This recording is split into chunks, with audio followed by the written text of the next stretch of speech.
بسم اللہ الرحمن الرحیم۔ محترم حضرات، اللہ کے رسول صلی اللہ علیہ وسلم کا ارشاد گرامی ہے، اذا کان ثلاثۃ فی سفر فلیؤمروا احدهم، کہ جب 3 لوگ کسی سفر پر روانہ ہو تو اپنے میں سے کسی ایک کو امیر بنا لیا کریں۔ آج ہم اور آپ بھی ایک دینی اور علمی سفر لے کر کے چل رہے ہیں۔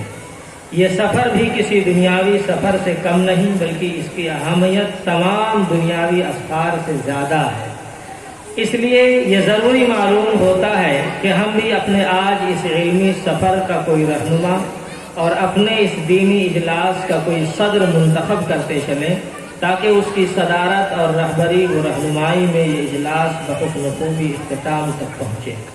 اس عظیم ذمہ داری کی انجام دہی کے لیے جو عظیم شخصیت میری نگاہوں پر پڑتی ہے،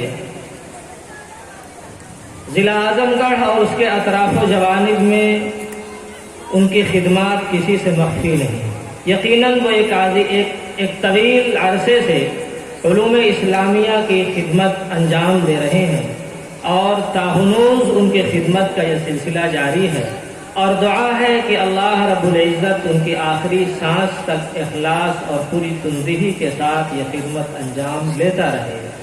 میری اس سے مراد حضرت مولانا مفتی نور الدین صاحب قاسمی دامت برکاتہم العالیہ، ناظم اعلیٰ جامعہ اسلامیہ علوم القرآن کی ذات گرامی ہے۔ سفر اہم ہے، کسی رہنما کو لے کے چلو، سفر اہم ہے، کسی رہنما کو لے کے چلو، چلو تو ساتھ کسی راہبر کو لے کے چلو۔ امید ہے کہ میرے اس انتخاب کی تائید کی جائے گی۔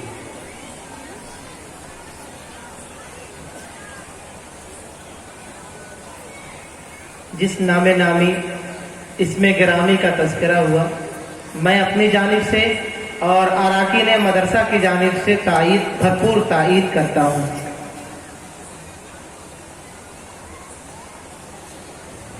محترم حضرات،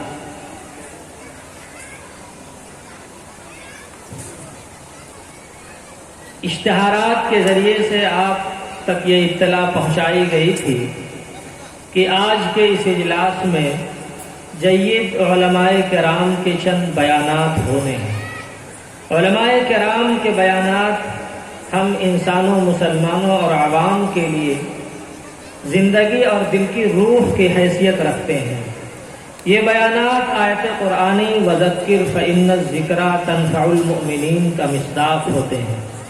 اللہ رب العزت نے قرآن پاک میں اپنے پیغمبر کو حکم دیا تھا کہ اے پیغمبر، مسلمانوں کو نصیحت کرتے رہیے، انہیں دین کی باتیں بتلاتے رہیے، ان کے سامنے قرآن پاک کی آیتیں پڑھ کر سناتے رہیے، ان کے دل کا تزکیہ کرتے رہیے اور انہیں کتاب و حکمت کی تعلیم دیتے رہیے۔ اس کے ذریعے سے مسلمانوں کا فائدہ ہوگا، انسانیت کا فائدہ ہوگا۔ اور اللہ کے رسول صلی اللہ علیہ وسلم نے ایک موقع پر فرمایا تھا، العلماء ورثۃ الانبیاء، کہ علماء انبیاء کے وارث ہوتے ہیں۔ آگے آپ نے فرمایا تھا، وَإِنَّ الْأَنْبِيَاءَ لَمْ يُوَرِّثُوا دِينَارًا وَلَا دِرْهَمًا إِنَّمَا وَرَّثُوا الْعِلْمَ فَمَنْ أَخَذَهُ أَخَذَ بِحَقٍّ وَافِرٍ، کہ علماء انبیاء کے وارث ہوتے ہیں، اور انبیاء دینار اور درہم، مال اور جائیداد کا وارث کسی کو نہیں بناتے۔ ان کی وراثت میں یہ چیزیں نہیں ملتی، ان کی وراثت پہ علم ملتا ہے۔ اس لیے جب علماء انبیاء کے وارث ہیں تو علماء کی یہ ذمہ داری ہے کہ وہ انبیاء کرام کا فریضہ انجام دیں۔ انبیاء کرام نے اپنے ادوار میں قوموں کی رہنمائی اور ان کی رہبری کا فریضہ انجام دیا ہے۔ آج کے اس دور میں علماء کرام بھی اپنے مواعظ اور اپنے خطبات کے ذریعے سے عوام اور مسلمانوں کی رہبری اور رہنمائی کا فریضہ انجام دیتے ہیں۔ تو چلیے ہم بھی اس سلسلے کو شروع کرتے ہیں۔ چنانچہ آج کے اس اجلاس میں اس سلسلے کا آغاز کرنے کے لیے میرے سامنے جو سب سے اہم اور سب سے پہلا نام ہے وہ ہے حضرت مولانا عبدالعظیم صاحب قاسمی، مدرسہ منبع العلوم نوناری اعظم گڑھ۔ میں حضرت والا سے انتہائی ادب کے ساتھ درخواست کروں گا کہ تشریف لائیں اور اپنے قیمتی نصیحتوں سے ہم سب کو محظوظ فرمائیں۔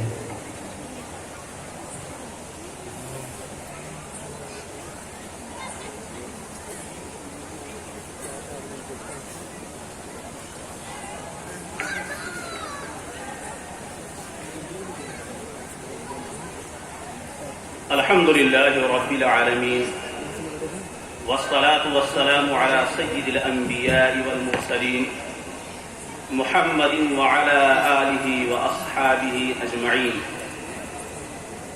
أما بعد فأعوذ بالله من الشيطان الرجيم. بسم الله الرحمن الرحيم. يا أيها الذين آمنوا قوا أنفسكم وأهليكم نارا. صدق اللہ مولانا العظیم. میرے محترم بزرگوں اور دوستوں،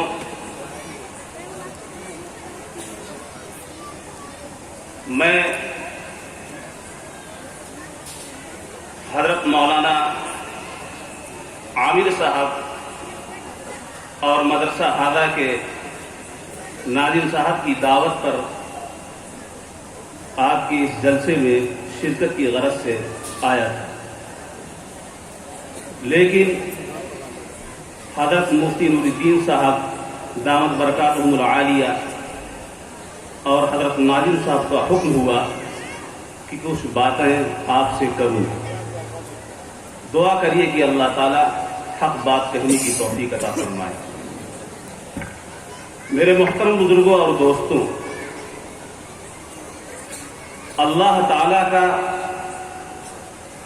ہم پر اور آپ پر اور پوری انسانیت پر بے حد انعام اور احسان ہے، اور اللہ تعالی یہ چاہتے ہیں کہ ہر انسان اس دنیا میں رہ کر کے جو تھوڑی سی زندگی اس کو ملی ہے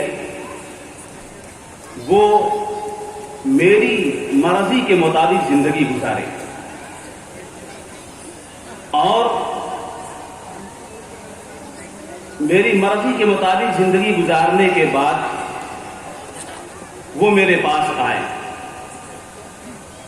ابھی میں نے آپ حضرات کے سامنے قرآن کریم کی ایک چھوٹی سی آیت تلاوت کی، جس کا ترجمہ یہ ہے کہ اللہ تعالی ہم سے اور آپ سے ایمانی رشتے کا حوالہ دے کر کے بڑی اہم بات ہم سب سے فرما رہے ہیں.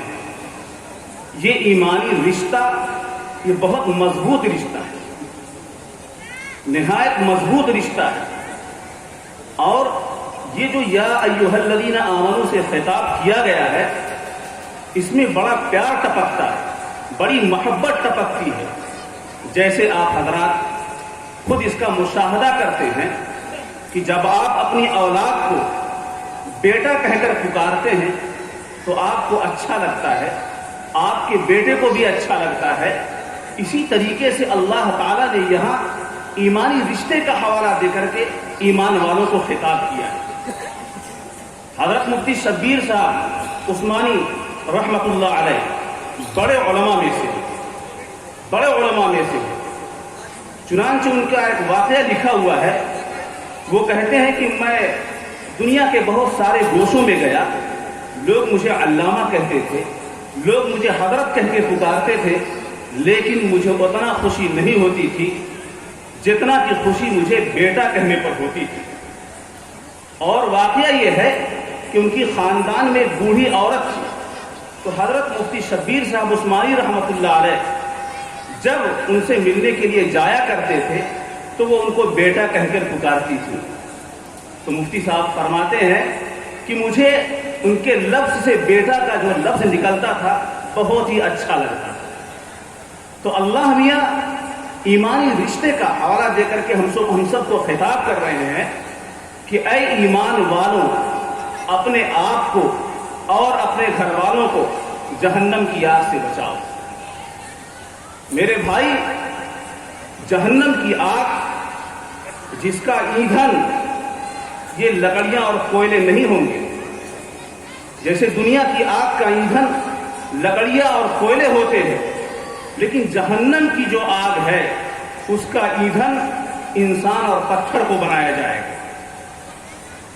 یہ میرے بھائی بڑی نصیحت ہے ہم سب کے لیے کہ اس جہنم کا ایندھن انسان اور پتھر کو بنایا جائے گا، اور اس جہنم کی آگ پر اللہ رب العالمین نے ایسے فرشتوں کو مقرر کیا ہے جو بڑے سخت مزاج کے ہیں, بڑے سخت ہیں. اور فرشتوں کی شان آپ نے سنا ہوگا کہ فرشتے کبھی بھی اللہ کے حکم کی سرتابی نہیں کر سکتے. اللہ تعالیٰ نے فرشتوں کو جس کام پر مقرر فرمایا ہے وہ اسی کے پابند ہیں, وہ اس سے ذرا بھی پیچھے نہیں ہٹ سکتے. اس سے پتہ کیا چلا کہ اگر خدا نخواستہ کوئی بندہ جہنم کی آگ میں چلا گیا, جہنم رسید ہو گیا, تو پھر وہ اپنی مرضی سے بھاگنا چاہے, وہاں سے کوچ کرنا چاہے, تو فرشتے اس پر ایسے مقرر ہیں جو وہاں سے نکلنے نہیں دیں گے. دنیا کی جیل جو ہوتی ہے وہاں سے انسان بھاگ سکتا ہے, چکما دے سکتا ہے, بہکا کر کے پھسلا کر کے بھاگ سکتا ہے, لیکن میرے بھائی وہاں فرشتے جو مقرر ہے ان کو آدمی دھوکہ نہیں دے سکتا ہے. تو میرے بھائی آج معاملہ یہ ہے کہ ہر آدمی اپنے تئیں اور اپنی ذات میں بڑا دیندار ہے, تہجد کا اہتمام کرتا ہے, نمازوں کا اہتمام کرتا ہے, روزوں کا اہتمام کرتا ہے, لیکن اس کی اولاد کو دیکھا جائے تو ماں باپ اور اس کی اولاد کا جو رشتہ ہے اور دونوں کو جو رخ ہے وہ رخ الگ الگ بالکل ہے. بیٹے کا رخ مشرق کی طرف ہے تو والدین کا رخ مغرب کی طرف ہے, کوئی جوڑ نہیں کھا رہا ہے. ہم والدین اپنی فکر کرتے ہیں, نمازوں کے اہتمام کی فکر کرتے ہیں, لیکن اپنی اولاد کی فکر ہم نہیں کرتے. جبکہ میرے بھائی قرآن پاک کی اس آیت میں صاف صاف کہا گیا کہ اپنے آپ کو اور اپنے گھر والوں کو جہنم کی آگ سے بچاؤ. اس لیے میرے بھائی فکر کرنا ہے کہ ہم سب خود جہنم کی آگ سے بچیں, اپنی اولاد کو, اپنے گھر والوں کو بھی جہنم کی آگ سے بچائیں. آج ہم اپنے اولاد کا دنیاوی مستقبل بنانے کے لیے, دنیا کے اندر اس کا کیریکٹر بلند کرنے کے لیے ہزار کوششیں کرتے ہیں, ہزار محنتیں کرتے ہیں کہ کس طریقے سے دنیا کے اندر میری اولاد کا مقام اونچا ہو جائے, چاہے اس کا دین, اس کے اندر دینداری ہو یا نہ ہو, لیکن اس کی دنیا روشن ہو جائے, دنیا میں اس کا نام روشن ہو جائے. میرے بھائی ہم دین کی فکر کریں, اپنے اولاد کو دیندار بنانے کی فکر کریں, ان کو نیک اور صالح بنانے کی فکر کریں, جس طریقے سے ہم ان کی دنیا کو بہتر بنانے کی کوشش کرتے ہیں. چنانچہ دوستو آج رونا یہ ہے, ہر کوئی یہ روتا ہے کہ اولاد ہمارا کہاں نہیں مانتی, اولاد ہمارا کہاں نہیں مانتی. ہم اس سے کہتے ہیں کچھ, کرتا ہے وہ کچھ. ہر کوئی روتا ہے, آ کے کہتا ہے کہ ایسی ایسی بات ہے. میرے بھائی اس کے ذمہ دار ہم اور آپ ہیں. ہم نے اپنی اولاد کو غلط رخ دیا ہے, غلط سمت میں اس کو چلایا ہے, غلط ہوا کی طرف اس کو ہم نے کیا, اس کے رخ کو موڑا ہے. جبکہ ہماری ذمہ داری یہ تھی کہ اس کو ہم دین سکھاتے, ماں باپ کی فرما برداری کا سبق سکھاتے, بڑوں کا ادب اور احترام سکھاتے, دینی تعلیم سے اس کو آراستہ کرتے, لیکن ہم نے اس کو دینی تعلیم سے دور کر دیا. ہم نے اس کو باپ کا جو ادب ہے, ماں کا جو ادب ہے, بڑوں کا جو ادب ہے, اساتذہ کا جو ادب ہے, بڑے بھائیوں کا جو ادب ہے, یہ ان چیزوں کو سکھانے کے لیے ہم نے اس کو صحیح اور مناسب جگہ نہیں ڈالی, جس کی بنیاد پر آج ہم روتے ہیں. یہی اولاد آج ہمارے اوپر مسلط ہے, ہمارا کہاں نہیں مانتی ہے. چنانچہ میرے بھائی حدیث قدسی ہے غالباً, اس حدیث کا مضمون یہ ہے کہ جو لوگ اللہ کو ناراض کر کے اپنی اولاد کو, اپنی اولاد کی دنیا کی بنانے کی فکر کرتے ہیں, ان کو دیندار نہیں بناتے ہیں, کل اللہ تعالیٰ اسی اولاد کو والدین پر مسلط کر دیں گے, پھر انسان روتا پھرے گا. اس لیے ہماری اولاد کی ذمہ داری بنتی ہے کہ ہم ان کی فکر کریں, ان کو دینی تعلیم سے آراستہ کریں, دینی تعلیم ان کو دلائیں. آج ہم اور آپ ان کے بے دین ہونے کو گوارا کر لے رہے ہیں, ان کی دینی وضاحت اگر نہیں ہے ہم گوارا کر لے رہے ہیں, ہم اس پر خاموش ہو جاتے ہیں اور اس پر ہماری پیشانی پر کوئی بل نہیں پڑتا ہے. یہ میرے بھائی بڑی ہی گھناؤنی بات ہے. چنانچہ